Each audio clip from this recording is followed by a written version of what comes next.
Game 1 of one of the most interesting matchups in the East is now over. The first overtime game of these 2025 NHL playoffs as the Montreal Canadiens go down 3-2 to the Washington Capitals. And this truly was a story of two games. Going into this one, my big question is, what version of the Capitals and really Alexander Ovechkin would we see this playoffs? Last year, Ovi was brutal. He had one or two shots all series against the Rangers. The Capitals were swept, but they've made some major offseason moves. And largely for that reason, the first game we saw in this one saw the Washington Capitals simply bullying the Montreal Canadiens. The Canadiens looked like the team a lot of people claim they are. Too skilled, too small, too easy to push around. In the first period especially, Washington was not only dominating Montreal on the board, but feeding shots to the slot, which Montreal was just not able to protect against. Thankfully, Montembeault had a great first period. He only let in one goal. It was on the power play. Ovechkin, much like in his record-breaking goal, fires one from the top of the circle. Not a slap shot, a wrister. Takes a bit of a deflection, beats Montembeault 1-0. Ovi would get his second point of the game in the second as he holds the wall, keeps the puck in the O-zone, fires it on net, and it's Beauvillier after a redirection who ends up potting home the rebound. The first two periods were all Washington. I was thinking this series is going to be exactly as I predicted, not even close, but Montreal, as anyone who's watched them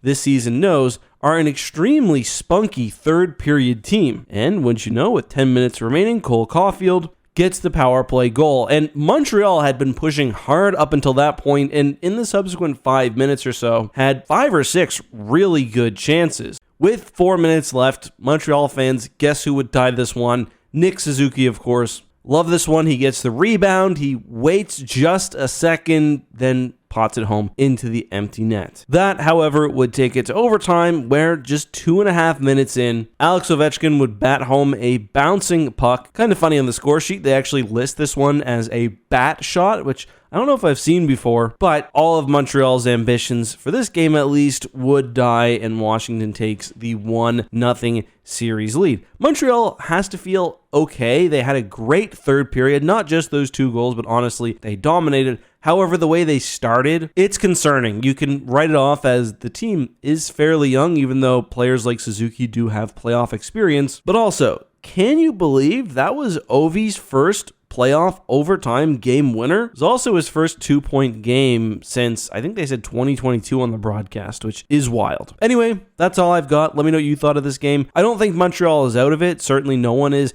after losing game 1 away. But if I'm a Montreal fan, I've got some concerns. By the way, tonight is the last full night to join the ECK Hockey Bracket. I'm trying to figure out a fun prize, but right now we've got over 1,000 participants, so coming in first, in a way, is a prize on its own. Bragging rights. See you guys next time. If you enjoyed today's video, please drop a like, and if you want more content, there's a new basketball, football, and hockey video on screen right now. I'll see you soon. Thanks for watching.